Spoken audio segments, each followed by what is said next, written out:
Existe um momento silencioso na vida em que você percebe algo desconfortável. Não é que as coisas não estejam funcionando, é que você está usando ferramentas de expansão para resolver problemas de sobrevivência. E isso gera um curto-circuito interno. Você medita, estuda a consciência, fala de propósito, vibração, campo, identidade. Mas o seu corpo ainda está preso à urgência de pagar contas, de se proteger, de não errar, de não faltar. Enquanto essa urgência comanda, o campo não se abre. Neste vídeo não vamos falar de mentalidade positiva, nem de promessas fáceis. Vamos falar da base, daquilo que precisa estar organizado para que a consciência consiga, de fato, subir de nível. Tudo o que você já aprendeu aqui já funciona, mas só funciona quando usado no andar certo do prédio. Hoje, começamos pelo dinheiro, não como fim, mas como fundação. Existe uma confusão muito comum e muito custosa no caminho da consciência. A ideia de que transcender é abandonar o mundo material, como se dinheiro fosse um desvio, um erro ou uma distração espiritual. Essa confusão não nasce da clareza, nasce da tentativa de pular etapas, de querer acessar níveis mais amplos da experiência sem ter estabilizado a base que sustenta esses níveis.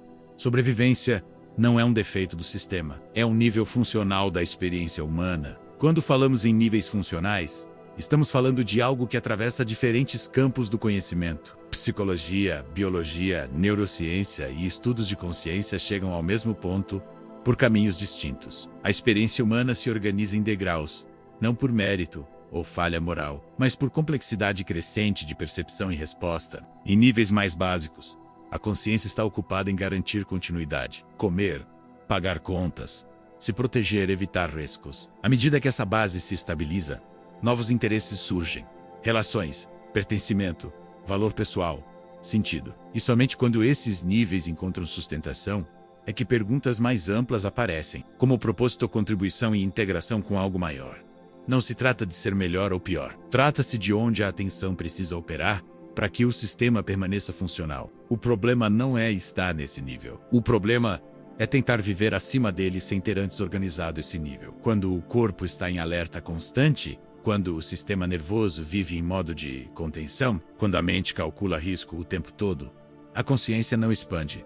Ela administra escassez. E isso não é uma falha moral, nem espiritual, nem psicológica. É um funcionamento biológico e energético coerente com o estado interno que está ativo. Você não está errado por pensar em dinheiro. Você está vivo. Carol Rogers observou algo fundamental ao estudar o crescimento humano. Pessoas só conseguem se desenvolver plenamente quando se sentem suficientemente seguras para experimentar quem são. Sem segurança, o organismo não explora, não cria e não arrisca. Ele se defende. Maslow descreveu esse mesmo fenômeno em forma de hierarquia, não como escada moral, mas como mapa de necessidades. Enquanto a base não está atendida, o topo não se sustenta. Claire Graves avançou ainda mais, mostrando que esses níveis não são apenas necessidades, mas sistemas completos de valores e percepção de mundo. Hélio Couto, por sua vez, traz essa mesma estrutura para o campo da consciência, mostrando que cada degrau vibra, percebe e cria a realidade de maneira diferente. Não existe salto real de consciência sem integração do degrau anterior. O erro não está em viver o degrau. O erro está em tentar negar onde você está. A questão real é: quem está no comando enquanto você pensa no estado interno que está ativo? Quando a sobrevivência é protagonista, tudo se transforma em meio. Relacionamentos viram meio, trabalho vira meio, espiritualidade vira meio, até o autoconhecimento vira meio para tentar aliviar a pressão interna que o corpo sente. Nada disso é consciente, nada disso é planejado. É simplesmente o sistema tentando garantir continuidade. E aqui entramos em um ponto essencial, que atravessa a ciência, psicologia humanista e consciência. O observador não cria a realidade a partir do que deseja, mas a partir do estado a partir do qual observa. Aqui vale uma pausa para alinhar conceitos, especialmente para quem nunca teve contato direto com a física quântica. O famoso experimento da dupla fenda mostra algo simples e profundo ao mesmo tempo. Quando partículas são observadas, elas se comportam de maneira diferente do que quando não são observadas. O sistema responde à presença do observador. Isso não significa que pensamentos mágicos criam coisas. Significa que o estado do sistema que observa influencia o resultado do sistema observado. No ser humano, O observador não é apenas a mente racional. Ele inclui corpo, emoção, memória, expectativa e história. Se esse conjunto observa a partir da urgência, o campo se organiza em torno da urgência. Se observa a partir da contenção, a realidade responde com limites funcionais. Isso não é punição, é coerência. A física apenas confirmou algo que a experiência humana já revelava silenciosamente. Se você observa o mundo a partir da urgência, o campo responde com mais urgência. Se observa a partir da escassez, o campo se organiza em torno da contenção. Não como punição, não como castigo, mas como coerência entre estado interno e resposta do sistema observado. A experiência da dupla fenda não prova que pensamentos positivos criam coisas. Ela revela algo muito mais desconfortável. O estado do observador altera o comportamento do sistema observado. O campo responde ao nível de organização interna, não ao discurso que a mente constrói sobre ele. Aqui é preciso ser honesto com a experiência vivida, não com narrativas bonitas. Você pode repetir mantras, visualizar abundância, estudar consciência todos os dias. Se o corpo ainda sente risco, se a base material ainda é instável, se o dinheiro ainda é vivido como ameaça, o campo responde a esse estado. Não há intenção declarada. Isso não é fracasso espiritual. É falta de fundação. Quando necessidades básicas não estão resolvidas, a atenção é sequestrada. O crescimento só acontece quando existe segurança suficiente para que a experiência seja integrada. E níveis de consciência não são virtudes ou defeitos. São plataformas funcionais. Alguns estados sustentam criação expansiva. Outros sustentam apenas repetição e manutenção. Nada disso é acusação. Isso é mapa. E mapas não julgam. Os mapas orientam. Se hoje o dinheiro ainda ocupa o centro do seu campo de atenção, isso não significa que você é menos consciente. Significa apenas que este é o andar onde a sua consciência precisa operar agora. Ignorar isso não acelera o processo, apenas o fragmenta. Antes de tentar mudar qualquer coisa, faça algo mais poderoso. Observe. Durante alguns dias, perceba como o dinheiro aparece no seu campo interno, não as ideias sobre ele, mas as sensações corporais que surgem quando o tema aparece. Quando uma conta chega, o corpo contrai ou relaxa. Quando você pensa em ganhar mais, surge expansão ou tensão. Quando alguém fala de prosperidade, aparece curiosidade ou defesa. Não tente corrigir, não tente elevar, não tente espiritualizar. Apenas observe, como quem coleta dados de um experimento vivo. Porque consciência começa antes da mudança. Ela começa no contato honesto com o que é. Se este vídeo já está fazendo sentido, não deixe de curtir, pois isso faz uma diferença imensa para que este trabalho chegue até outras pessoas. Não é um simples apoio ao canal, mas sua decisão interna de assumir uma posição de vibração, que vai expandir tudo isso para muitas pessoas que estão com a mesma necessidade. Um compromisso com a evolução. Se quiser, escreva nos comentários. Eu observo antes de tentar mudar. Isso não é exposição, é o seu alinhamento. O que diferentes pensadores descreveram ao longo do tempo não são teorias desconectadas, nem visões concorrentes sobre o ser humano. São leituras do mesmo processo, observadas a partir de ângulos distintos. Quando colocadas lado a lado, elas revelam um mapa único. Um caminho de amadurecimento do observador que começa na sobrevivência e se expande até níveis mais amplos de consciência e criação. Toda experiência humana se inicia na base. Antes de qualquer pergunta sobre sentido, propósito ou espiritualidade, existe a necessidade de continuidade. Comer, beber, dormir, ter abrigo, sentir algum nível de segurança mínima. Abraham Maslow organizou isso de forma clara, ao mostrar que o ser humano só consegue avançar conforme essas necessidades vão sendo atendidas. Enquanto a sobrevivência física e a segurança estão ameaçadas, a atenção permanece ocupada demais para sustentar níveis mais elevados de percepção.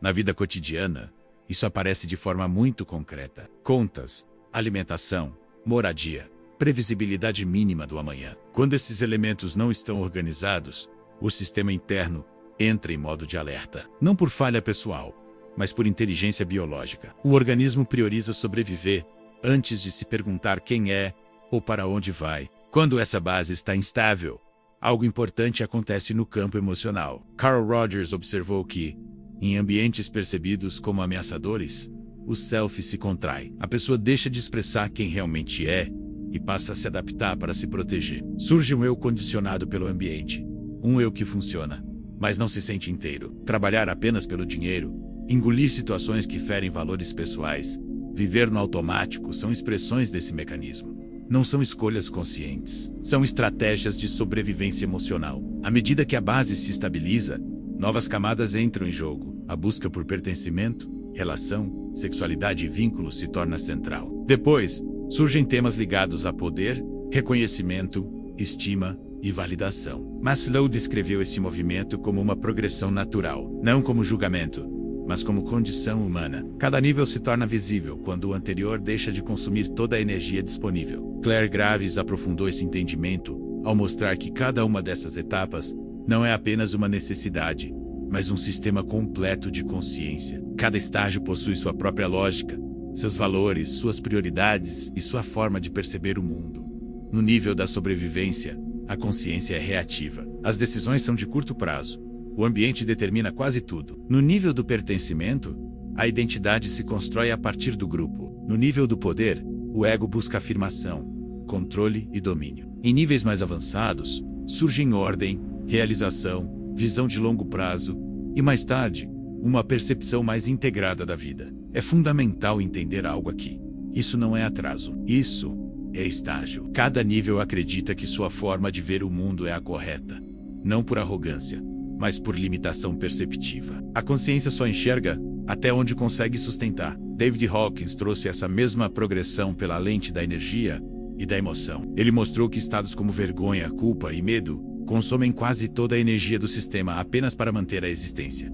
O desejo sustenta o apego e a busca constante. A raiva sustenta o poder e a afirmação. O orgulho refina o ego, mas ainda o mantém no centro. Somente quando estados como amor, aceitação e paz começam a emergir, é que há energia excedente suficiente para sustentar realidades mais amplas. Aqui fica claro o elo entre emoção, decisão e realidade. O estado emocional define o nível de energia disponível. Esse nível de energia define as decisões possíveis. As decisões moldam a realidade vivida.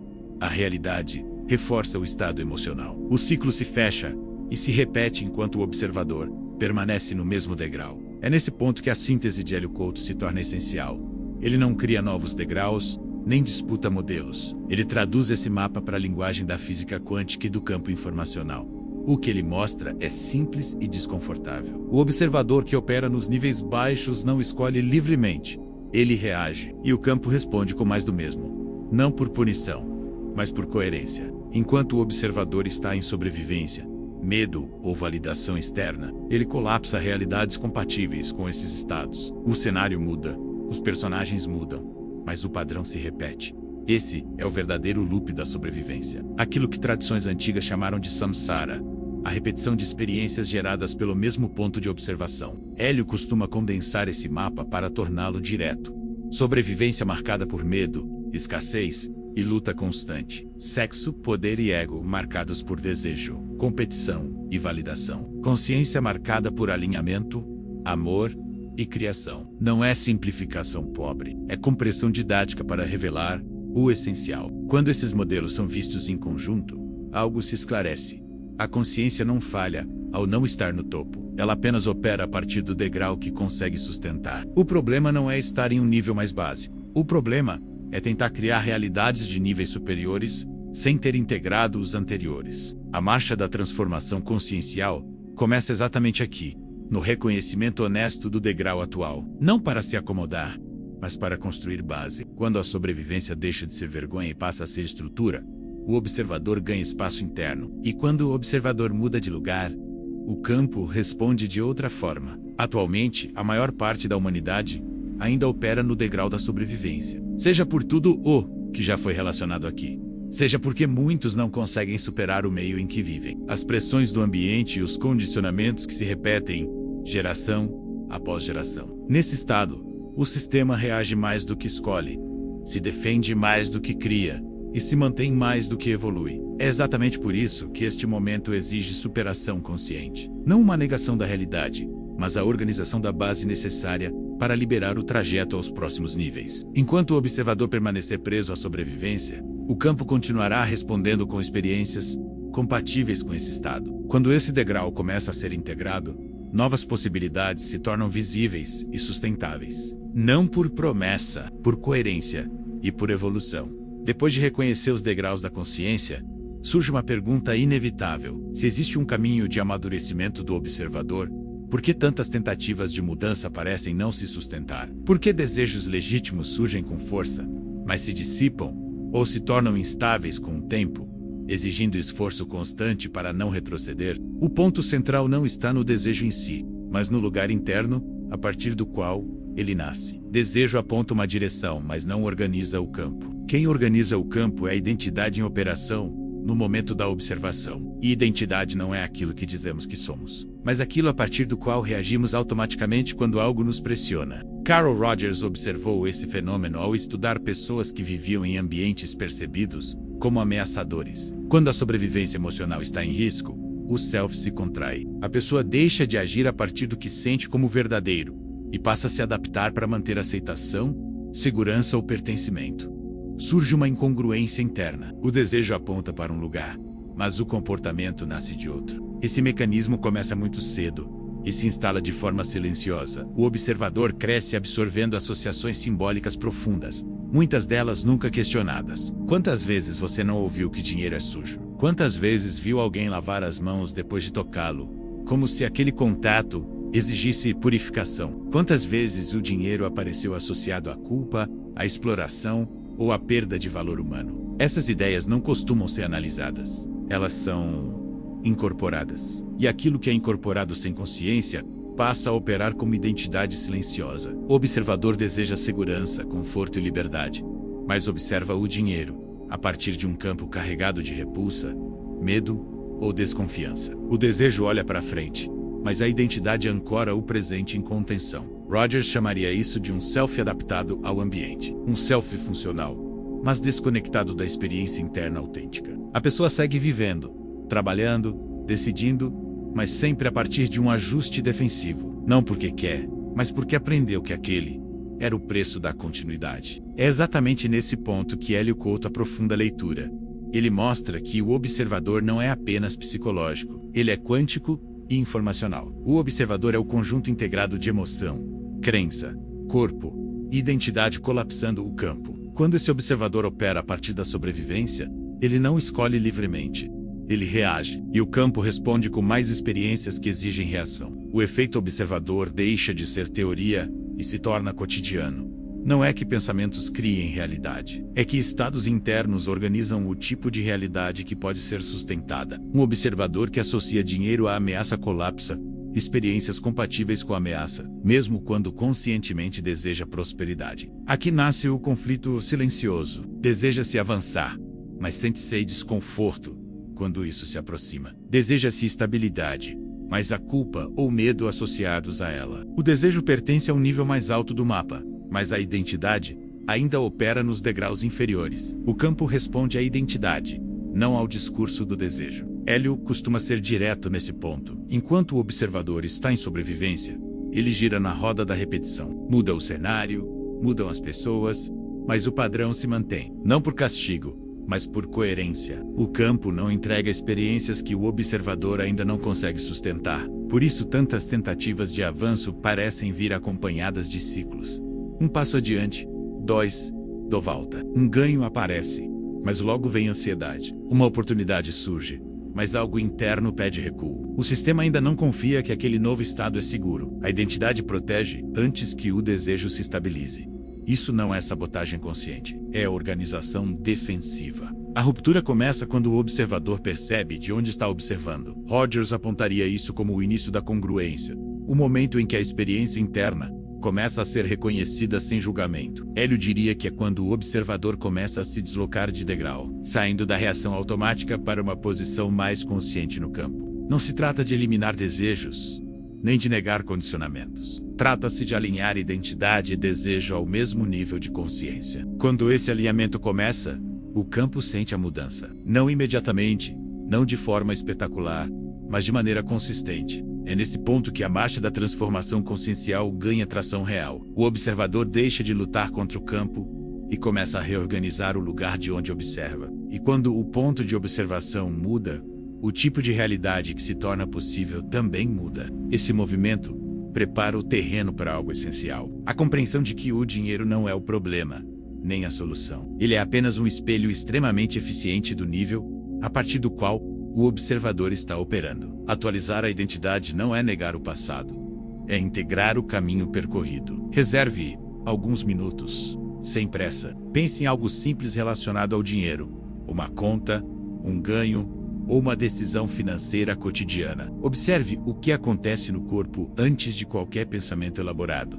A contração, a pressa, a necessidade de controle, a comparação. Agora, sem tentar mudar nada, faça apenas uma pergunta interna: de onde eu estou observando isso? Não procure uma resposta intelectual. Perceba o estado, perceba o nível, perceba o degrau. Esse reconhecimento já é movimento, porque a identidade começa a se atualizar no momento em que é vista, não no momento em que é combatida. Se este ponto está ficando claro para você, pause o vídeo por alguns segundos e deixe a observação assentar. Aproveite e declare sua posição. Escreva nos comentários: eu percebo de onde observo. Não como afirmação, como pura prática. Depois de reconhecer os degraus da consciência e de observar como desejo e identidade entram em conflito, surge uma necessidade prática.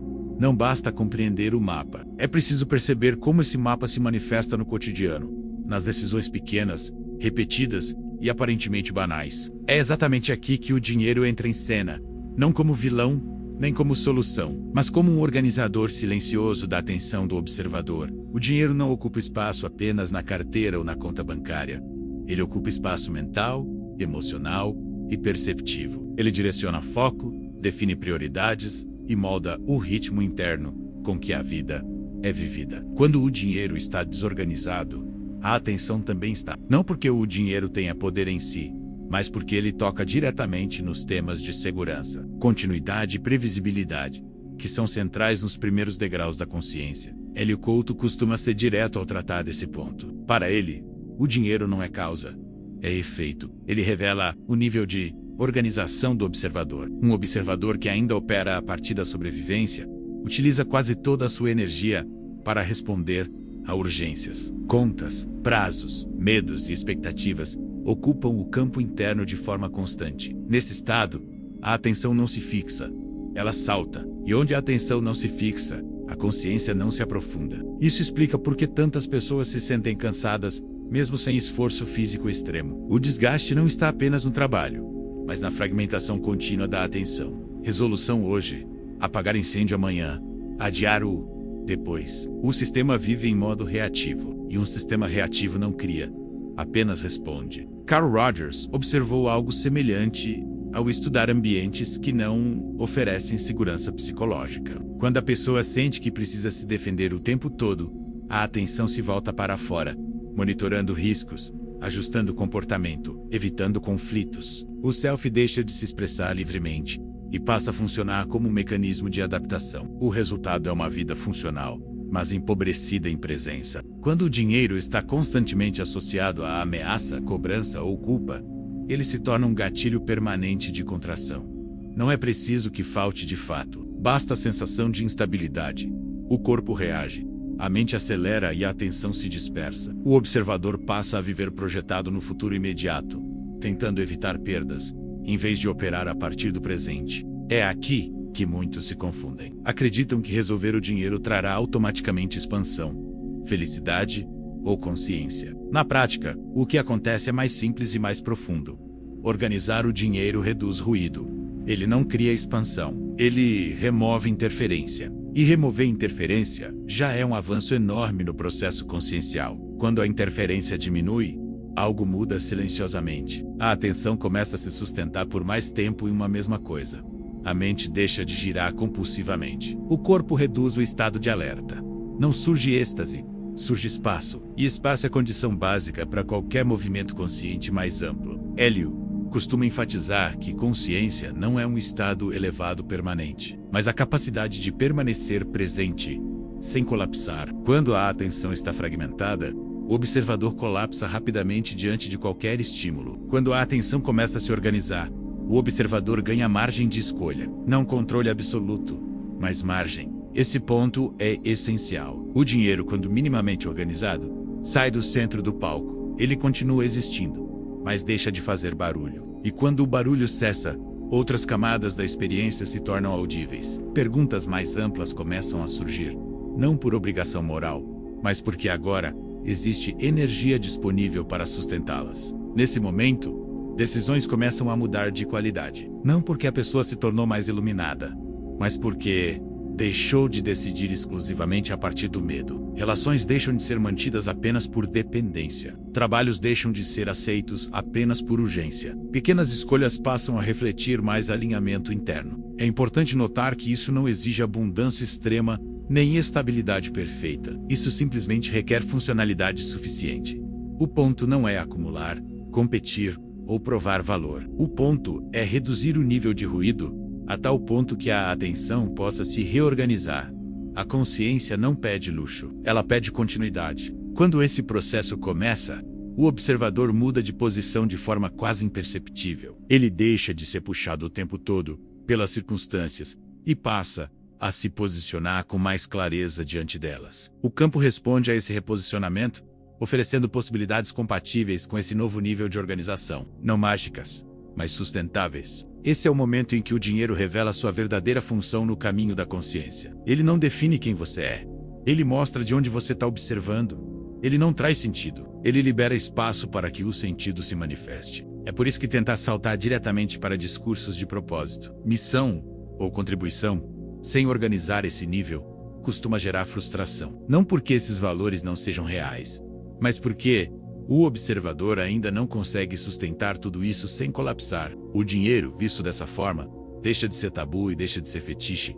Ele se torna ferramenta estrutural, um elemento que, quando organizado, permite que a marcha da transformação consciencial avance com menos resistência e mais coerência. E essa organização não acontece para que você se torne algo especial. Ela acontece para que você pare de desperdiçar energia, reagindo ao que poderia ser simplesmente administrado. Quando isso ocorre, o próximo degrau começa a se tornar visível. Existe um momento específico no processo de amadurecimento da consciência em que algo muda silenciosamente. Não é um evento externo, não é um ganho repentino, não é uma conquista visível para os outros. É uma mudança interna na função que a sobrevivência exerce. Ela deixa de comandar todas as decisões e passa a cumprir seu papel correto, o de sustentar a estrutura da experiência. Enquanto a sobrevivência comanda, o sistema vive em modo de alerta. A atenção é constantemente puxada para o curto prazo. O corpo reage antes que a consciência possa escolher. A vida se organiza em torno de evitar perdas, apagar incêndios e manter o mínimo funcionando. Nesse estado, mesmo boas oportunidades são sentidas como risco, porque exigem energia que o sistema ainda não acredita ter. Hélio Couto costuma apontar que esse estágio não é errado. Ele é necessário. O problema surge quando o observador permanece nele por tempo demais, não por escolha consciente, mas por falta de organização estrutural. Quando isso acontece, a sobrevivência deixa de ser base e se torna prisão. Tudo passa a ser filtrado pelo medo de faltar, de errar ou de perder. O ponto de transição não acontece quando o medo desaparece, mas quando ele deixa de ser o eixo central. A sobrevivência começa a ser percebida como algo administrável. As contas não somem, os desafios não desaparecem, mas deixam de ocupar o centro do campo interno. O sistema passa a sentir que existe continuidade possível, mesmo diante de ajustes e imprevistos. Esse é um momento delicado porque não vem acompanhado de euforia. Muitas pessoas passam por ele sem perceber. Não há sensação de vitória. Há alívio. O corpo começa a relaxar um pouco mais. A mente desacelera. A atenção deixa de saltar compulsivamente entre problemas. Surge um espaço interno que antes não existia. Carl Rogers descreveu algo semelhante quando falou de ambientes suficientemente seguros. Quando a pessoa não precisa mais se defender o tempo todo, o self começa a se reorganizar. A energia que antes era usada para adaptação defensiva passa a ficar disponível para exploração, criação e escolha. O mesmo acontece aqui. A sobrevivência, quando deixa de comandar, libera energia psíquica. Essa liberação muda a qualidade das decisões. Elas deixam de ser tomadas apenas para aliviar a pressão imediata e passam a considerar consequências mais amplas. O tempo começa a ser percebido de outra forma. O futuro deixa de ser apenas uma ameaça e passa a ser um espaço possível de construção. É importante entender que isso não exige perfeição financeira nem estabilidade absoluta.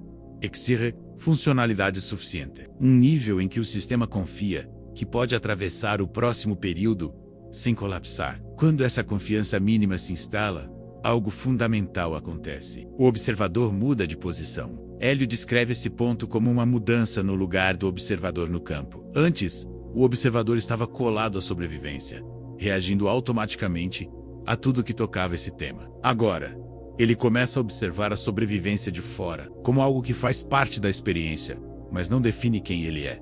Essa pequena distância muda tudo. Quando o observador ganha essa margem, o campo responde de forma diferente. Não porque a realidade se torna subitamente favorável, mas porque o tipo de realidade que pode ser sustentada se amplia. O sistema deixa de colapsar sempre as mesmas experiências, porque o ponto de observação não é mais o mesmo. Nesse estágio, valores que antes pareciam distantes começam a surgir naturalmente, não como ideais abstratos, mas como interesses genuínos. A pessoa começa a se perguntar não apenas como resolver, mas para que fazer. Não apenas quanto ganhar, mas como viver.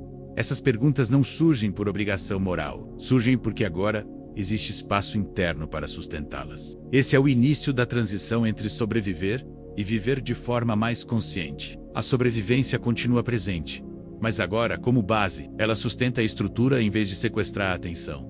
O dinheiro passa a ser administrado, não temido. O trabalho passa a ser organizado, não apenas suportado. As relações passam a ser escolhidas com mais clareza. É comum que nesse ponto, o sistema ainda oscile. Em momentos de estresse, o observador pode ser puxado de volta ao padrão antigo. Isso não é regressão, é ajuste. O novo degrau ainda está sendo integrado. A consciência aprende por repetição, não por decretos. O mais importante aqui é reconhecer a diferença entre comandar e sustentar. Quando a sobrevivência comanda, a vida é reação. Quando ela sustenta, a vida se torna escolha. Essa diferença não é sutil. Ela redefine toda a arquitetura da experiência. A partir desse ponto, a marcha da transformação consciencial ganha consistência.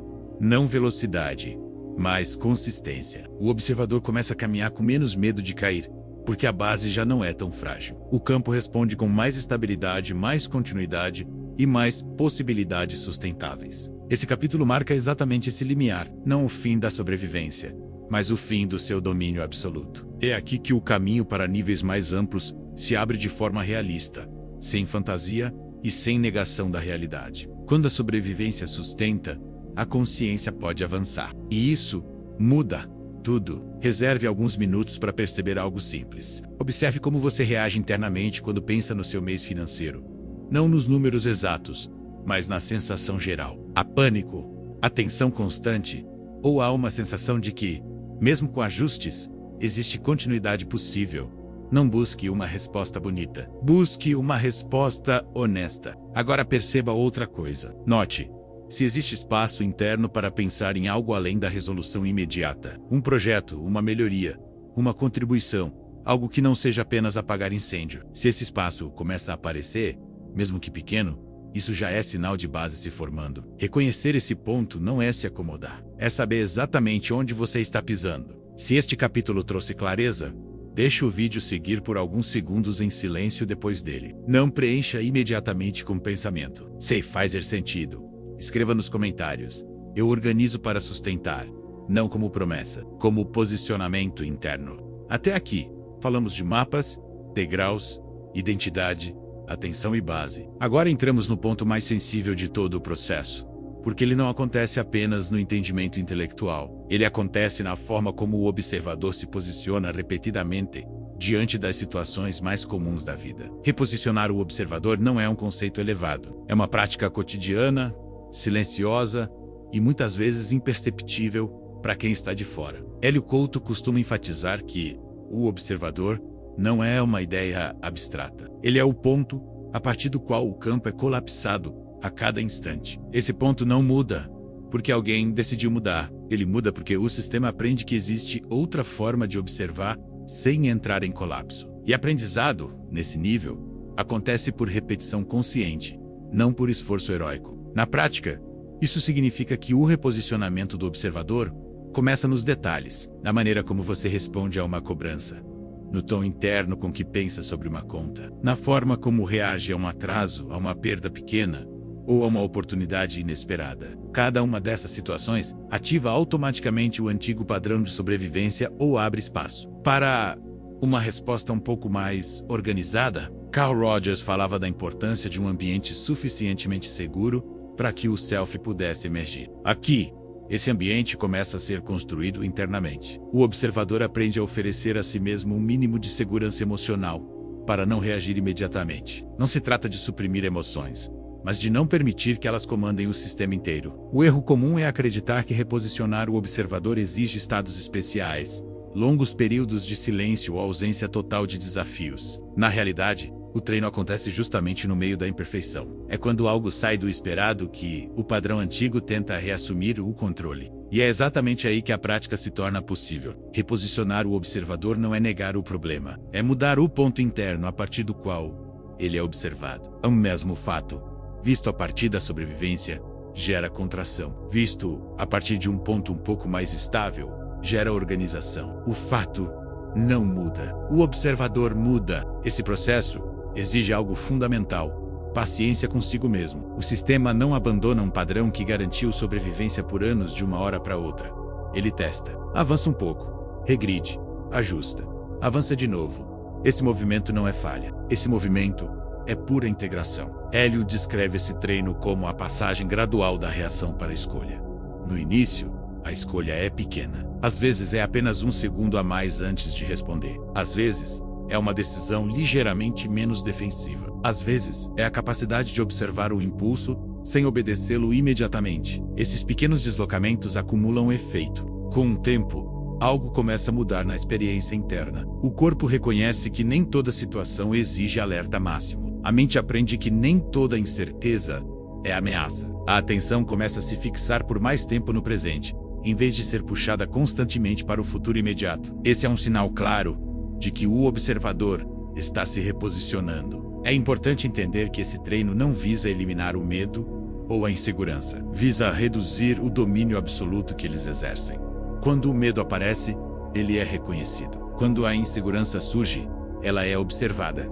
O observador permanece. Isso, por si só, já é um deslocamento profundo. Na linguagem da física quântica, poderíamos dizer que o colapso começa a ocorrer a partir de um estado mais coerente. O campo responde não a uma intenção declarada, mas à estabilidade do observador. Quanto mais estável o ponto de observação, mais estáveis tendem a ser as experiências colapsadas. Esse é o motivo pelo qual Hélio insiste que consciência não é desejar coisas melhores, mas sustentar estados mais organizados. O campo não responde ao discurso, ele responde à condição do observador. Quando essa condição começa a mudar, mesmo que lentamente, o tipo de realidade que se torna possível também muda. Esse treino se manifesta de forma muito concreta na relação com o dinheiro. Pequenas decisões passam a ser tomadas com menos urgência. Planejamentos deixam de ser adiados indefinidamente. Gastos impulsivos começam a ser percebidos antes de acontecer. Não por controle rígido, mas por presença. O mesmo acontece nas relações. Respostas automáticas dão lugar a escolhas mais conscientes. Limites começam a ser colocados sem agressividade. Compromissos passam a ser assumidos com mais clareza. A vida não se torna perfeita, mas se torna mais habitável. Esse é um ponto crucial do processo. A consciência não se expande para fora enquanto o observador não consegue sustentar estabilidade por dentro. Reposicionar o observador é criar essa sustentação interna, pouco a pouco, até que ela se torne o novo normal. Não existe um momento exato em que se possa dizer que o reposicionamento foi concluído. Ele se revela na prática, na diminuição do ruído interno, na maior clareza diante das escolhas, na sensação de que a vida deixou de ser apenas algo que acontece e passou a ser algo com o qual se dialoga. Esse capítulo marca a passagem definitiva da teoria para a vivência. A partir daqui, a marcha da transformação consciencial deixa de ser um conceito e passa a ser uma prática diária. O observador aprende a permanecer em um ponto mais organizado mesmo quando o mundo não colabora. E é exatamente essa capacidade que prepara o terreno para o próximo e último movimento. A integração silenciosa, onde o novo ponto deixa de ser treino e começa a ser habitado de forma natural. Durante os próximos dias, escolha conscientemente pequenas situações para praticar. Não escolha grandes desafios. Escolha momentos simples. Uma decisão financeira pequena, um planejamento curto, uma conversa objetiva. Antes do agir, pare por alguns segundos e perceba de onde você está observando. Em seguida, ajuste minimamente o ponto interno, buscando um estado um pouco mais organizado e menos urgente. Não busque perfeição. Busque estabilidade suficiente. Haja a partir desse ponto e observe o resultado. Não apenas fora, mas dentro. Observe como o corpo responde. Observe como a mente organiza a experiência. Essa prática não visa resultados rápidos. Ela visa consistência. É a consistência que transforma a identidade em plataforma. Se você chegou até aqui, não acelere. Este capítulo pede aplicação, não entendimento imediato. Aproveite o momento e escreva nos comentários. Eu treino o ponto de onde observo, não como afirmação grandiosa, como prática cotidiana. Chegar a este ponto não significa que algo terminou. Não há linha de chegada, nem selo de conclusão. O que se estabelece aqui é uma mudança silenciosa na forma como a experiência é vivida. A consciência deixa de buscar saltos e começa a valorizar a continuidade. O observador não abandona o mundo, não nega a matéria e não se afasta da vida prática. Ele passa a habitar sua vida a partir de um lugar mais organizado. Ao longo deste percurso, a sobrevivência foi reconhecida, compreendida e integrada. Ela deixou de ser inimiga e passou a ser estrutura. O dinheiro deixou de ocupar o centro como tabu ou promessa e passou a ser visto como organizador de atenção. A identidade deixou de lutar com o desejo e começou a se alinhar com ele.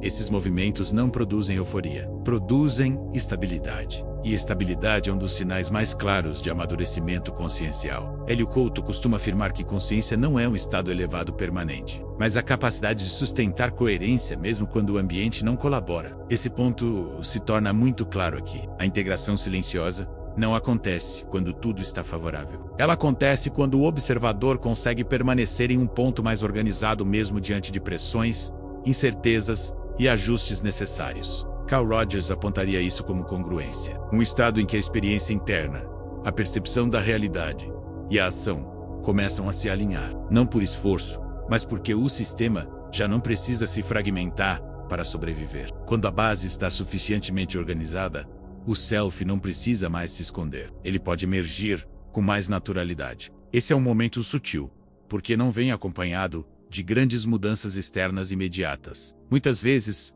o mundo parece o mesmo. As responsabilidades continuam.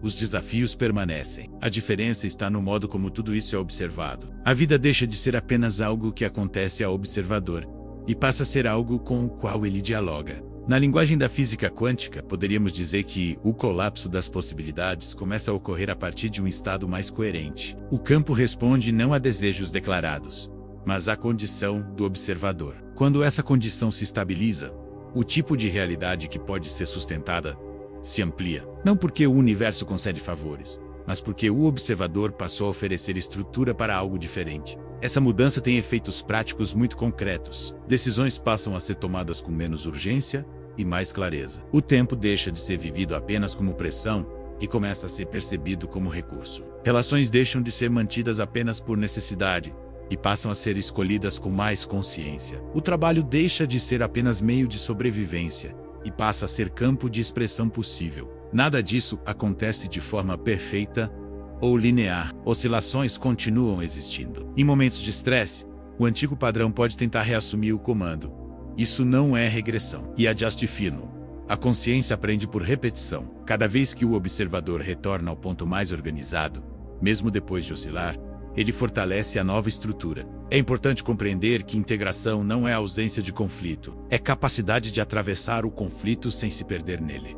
O observador integrado não elimina emoções difíceis. Ele as reconhece, as sente e não permite que elas comandem todo o sistema. Esse é um nível profundo de maturidade, porque exige presença em vez de controle. Nesse ponto, valores mais amplos começam a se manifestar de forma espontânea, não como ideais abstratos, mas como interesses genuínos. Contribuição surge porque existe espaço interno. Propósito aparece porque a atenção não está mais sequestrada pela urgência. A espiritualidade deixa de ser fuga e passa a ser expressão integrada da vida cotidiana. Esse é o momento em que a marcha da transformação consciencial muda de ritmo. Ela se torna menos ansiosa e mais consistente, menos preocupada em chegar e mais comprometida em sustentar. O observador aprende que não precisa correr para níveis superiores. Eles se tornam acessíveis quando a base é honrada. O dinheiro continua fazendo parte da experiência, mas não como identidade.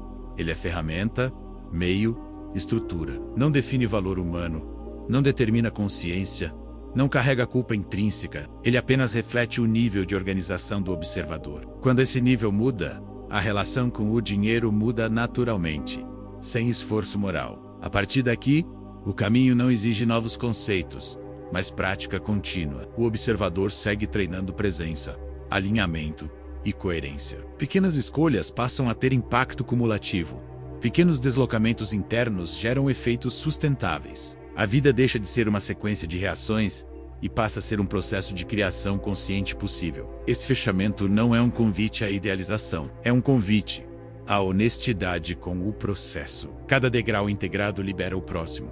Cada base organizada amplia o campo. Cada reposicionamento do observador altera a forma como a realidade responde. A transformação consciencial não acontece por promessa, ela acontece por coerência. Ela acontece por evolução sustentada. Nos próximos dias, observe algo simples. Observe se existe mais espaço interno entre um estímulo e uma resposta. Observe se decisões estão sendo tomadas com menos urgência e mais clareza. Observe se o corpo começa a reconhecer momentos de estabilidade sem desconfiança.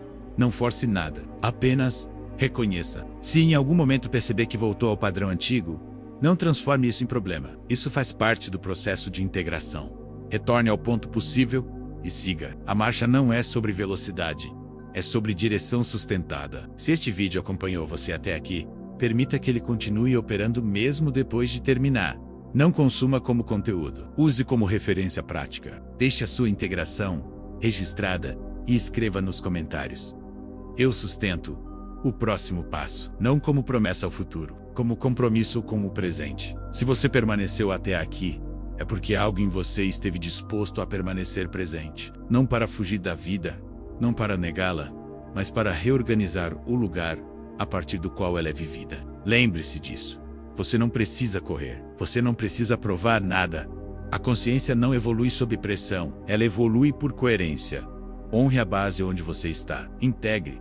O queira e pede integração agora. Sustente o ponto que você está aprendendo a habitar. O campo responde quando o observador está pronto, não quando o observador exige. Eu sou o arquiteto quântico. E este caminho é construído a partir de onde você está.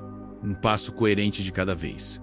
Não deixe de se inscrever em nosso canal. Demonstre seu apoio a este trabalho e a sua própria evolução. Ative o sininho para ficar informado sobre nossos próximos vídeos. Isso é muito importante para manter essa jornada viva e contribuir para a evolução de outras pessoas. Esse vídeo não chegou por acaso até você.